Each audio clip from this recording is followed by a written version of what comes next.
Галескер Камал театрында Татарстанның халық, Россияның атқазанған артисты Ғабдулла Тукай исемендәге дәүләт премиясы лауреаты Наилә Хаким кызы Гәрәеваның юбилей кичәсе үтте.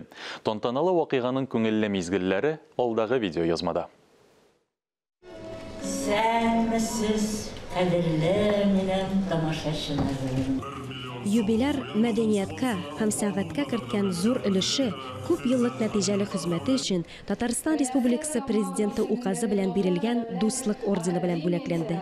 Дәүләт бүләген Татарстанның мәдәният министры Ирада Әюпова тапшырды. Гәрәева Наилә Хаким кызын дуслык ордены белән бүләкләргә. Безнең буыннан иң яшь булса да театрга бездән 1 ел алдан килеп уйный башлады. Без килгәндә инде ул уйный иде. Шуңа күрә безнең буынның беренче карлыгасы дип атым театрга. Наилә апа белән без беренче тапкыр мәхәббәт турында сөйләшик спектаклендә уйнадык. Шунда очраштык аның белән сәхнәдә. Аның белән уйнау чыннан да бик зур бәхет иде безнең өчен. Һәр вакыт яшь булып калган, олы йөрәкле легендар шәхесне коллегалары, иҗатташ дуслары, шәкертләре тәбрикләде. Үзе укыткан укучыларын да шул хәтле ярата. Үзе белгәнне ул менә җанына, канына сеңдерәчәк.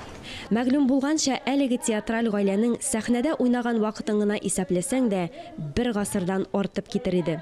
Малайы и оныгы, алар бөтен, чын мәгънәсендә театральный семья. Татар халкына иң зур бүләге ул Фәртров Кашмикшентаев.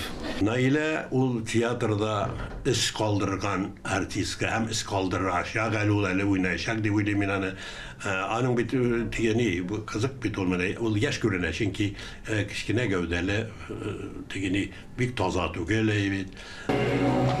Иҗат бәйрәмен Наилә Гәрәева үзенең төп хезмәтен башкарып, Бабайлар чуагы спектаклендә баш рольне уйнап дәвам итте. Бердә булганда киси баласы да ярап торыр иде. Алия Галиуллина, Владимир Юрков, Татарстан яңалыклары.